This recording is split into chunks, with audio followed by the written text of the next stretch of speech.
হস্তান্তরের প্রক্রিয়া কি হবে সে বিষয়টা বাংলাদেশের রাজনীতিতে গভীর সংকট তৈরি করেছে। আমরা দেখেছি যে বাংলাদেশের রাজনৈতিক দলগুলো ঐক্যমত্যের ভিত্তিতে তত্ত্বাবধায়ক সরকারের ফর্মুলার ব্যাপারে এর আগে একটা একমতের জায়গা তৈরি হয়েছিল। সে তত্ত্বাবধায়ক সরকারের অধীনে কয়েকটি নির্বাচন অনুষ্ঠিত হয়েছে, কিন্তু পরবর্তীতে হাসিনা যখন ক্ষমতায় এলো, জুডিশিয়ারিকে ব্যবহার করে তত্ত্বাবধায়ক সরকারের প্রভিশন সংবিধান থেকে বাদ দিয়ে দেওয়া হলো।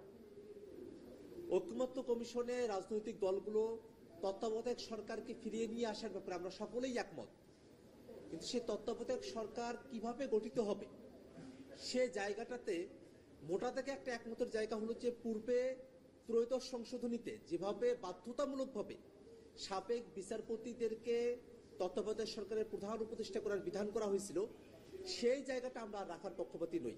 আমরা মনে করি যে এটা রাজনৈতিক সিদ্ধান্ত, এটা রাজনীতিবিদদের হাত ধরেই সিদ্ধান্তটা গ্রহণ করা প্রয়োজন, এবং ত্রয়োদশ সংশোধনীর যে লুফলসগুলো রয়েছে, দুর্বলতার জায়গাগুলো রয়েছে, বিশেষত বাধ্যতামূলকভাবেই সাবেক প্রধান বিচারপতি বা অন্য বিচারপতিদেরকে প্রধান উপদেষ্টা করার যে বিধান, তার ব্যতিক্রম একটা বিধান আমাদের যুক্ত করা প্রয়োজন।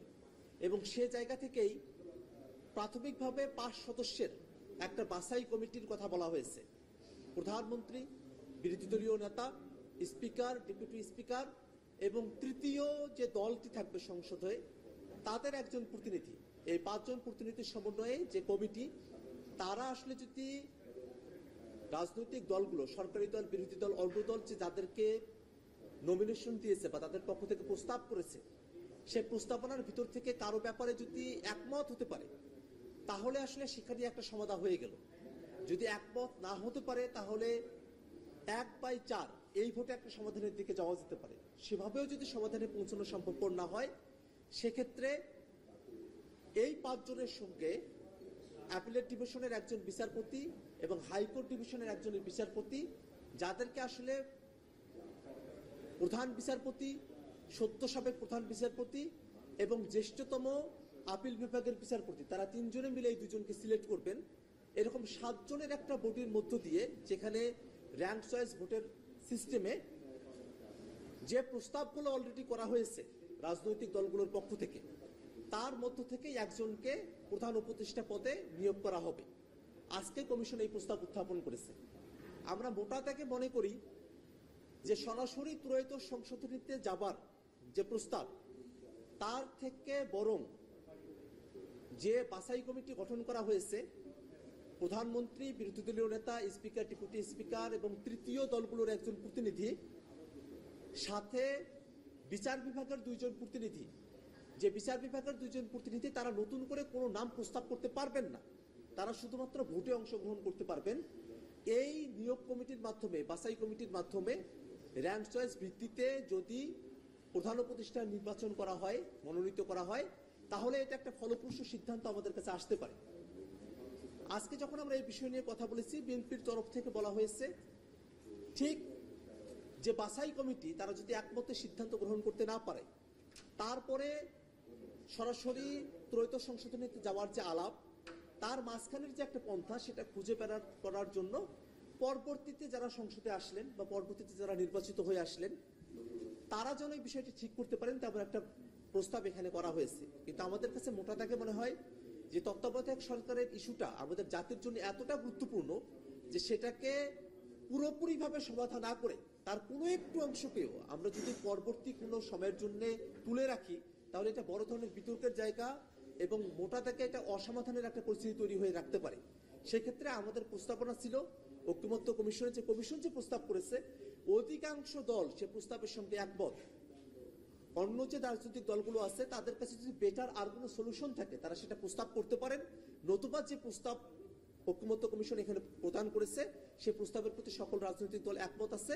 বিএনপি সহ যে গুটি কতক দল এই প্রস্তাবের সঙ্গে একমত না হয়ে পরে সংসদের কথা বলেছেন, তারাও আসলে তাদের সিদ্ধান্ত পুনর্বিবেচনা করতে পারেন।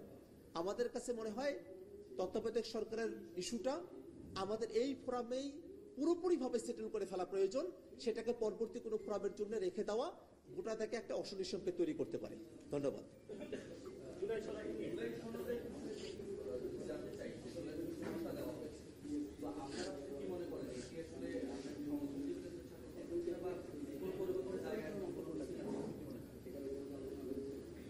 ঐক্যমত্য কমিশনের তরফ থেকে জুলাই সনদের খুবই প্রাথমিক একটা খসড়া আমাদের কাছে দেয়া হয়েছে। আমরা সেটা নিয়ে বিচার বিশ্লেষণ করছি এবং অবশ্যই সেখানে সংযোজন বিয়োজনের বিষয়গুলো থাকবে। আমরা সেটা কমিশনের কাছে ফর্মালি উত্থাপন করব। কিন্তু মোটা দাগে যে কথাটা বলা প্রয়োজন, জুলাই সনদ মৌলিক সংস্কারের ভিত্তিতেই সেটা হতে হবে। আমরা যে বিষয়গুলো নিয়ে ঐক্যমত্য কমিশনে আলাপ করেছি, মৌলিক সংস্কারের প্রত্যেকটা বিষয়ই যেন জুলাই সনদে অন্তর্ভুক্ত হয়, সেটাই আমাদের দাবি। যদি কোনো বিষয়কে অনুল্লেখ করে বাদ দিয়ে জুলাই ঘোষণাপত্র প্রণয়ন করা হয়, সেক্ষেত্রে সেই জুলাই সনদে আমরা স্বাক্ষর করব কিনা সেটা অবশ্যই বিবেচনাধীন। এবং একই সাথে যে জুলাই সনদ প্রণয়ন করা হবে সেটা যেন বাস্তবায়নযোগ্য হয়। এর কারণে আমরা এলএফ এর কথা বলেছি, লিগ্যাল ফ্রেমওয়ার্ক অর্ডার করে একটা আইনি ভিত্তি দিয়ে জুলাই সনদকে বাস্তবায়নের একটা পথ তৈরি করা যেতে পারে। একই সাথে সংবিধানের সঙ্গে যে বিষয়গুলো সম্পর্কিত, সে বিষয়গুলোকে সংবিধান পুনর্লিখন করানোর জন্য একটা যদি গণপরিষদ নির্বাচন হয়, সেই গণপরিষদের মধ্য দিয়ে আমরা সব থেকে শুদ্ধতম উপায় এবং সঠিক উপায়ে আমরা সেটাকে সন্নিবেশ করতে পারি সংবিধানে।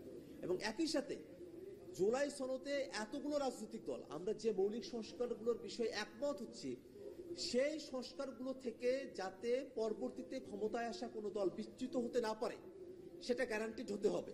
এবং একই সাথে এই সংস্কারের প্রস্তাবনাগুলোর সঙ্গে অসঙ্গতিপূর্ণ, অসামঞ্জস্যপূর্ণ কোনো আইন যাতে তৈরি করা না হয়, তেমন একটা বিধান যুক্ত করার ব্যাপারে আমরা দাবি জানিয়েছি। মোটা থেকে আমাদের অফিসিয়াল যে বক্তব্য, সেটা আমরা কমিশনের কাছে আমাদের অফিসিয়াল বক্তব্য হস্তান্তর করার পরেই আপনাদেরকে বিস্তারিত জানাবো। ধন্যবাদ আপনাদের।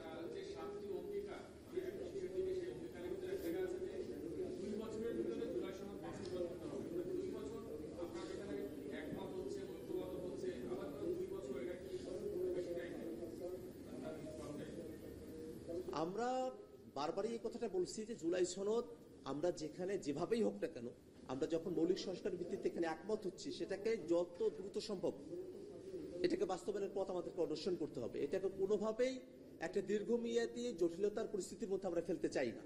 মোটা থেকে যে খসড়াটা দেওয়া হয়েছে, সেই খসড়াটার ব্যাপারে আমরা দলীয় ফোরামে আলাপ আলোচনা করছি। আমাদের অফিসিয়াল যে পজিশন এবং যে সংযোজন বিয়োজনগুলোর জায়গা রয়েছে, অবশ্যই রয়েছে, সেগুলো আমরা আপনাদেরকে আরো ফরমালি সামনের দিনে আমরা উপস্থাপন করব।